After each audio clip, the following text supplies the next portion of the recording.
Et 632 filles adolescentes de Bunyakiri en territoire de Calais ont été sensibilisées sur l'hygiène menstruelle pendant 4 activités organisées en 2023 par le club des jeunes filles reporters de la radio communautaire de Bunyakiri RCBou. À l'occasion de la commémoration en ce mois de février d'une année d'existence de ce club, le directeur de la radio communautaire de Bunyakiri, Simon Miona, indique que la sensibilisation n'est pas encore terminée. L'idée est d'atteindre plus de 5000 jeunes filles de Bunyakiri en vue de les amener à connaître leur cycle menstruel et les apprendre l'hygiène menstruelle. Simon Miona en parle.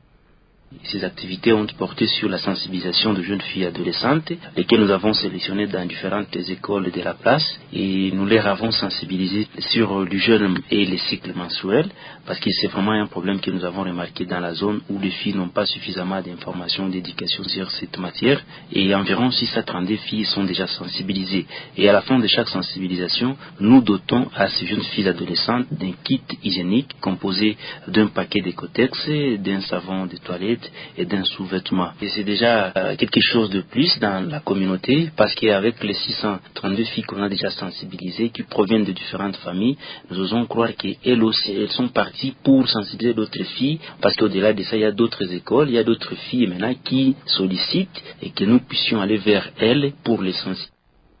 En vue de permettre au club des jeunes filles reporters de la RCBou d'atteindre un grand nombre de personnes et d'impacter positivement le territoire de Calais, Simon Miona plaide pour la construction d'un abri en leur faveur. L'abri provisoire en base qui leur servait de cadre de travail a été emporté par les vents violents le samedi dernier, précise notre source. Il demande aussi aux opérateurs du secteur de la protection des droits des femmes et de l'enfant de leur doter des matériels nécessaires pour leur production sur des sujets tels que la santé et l'éducation.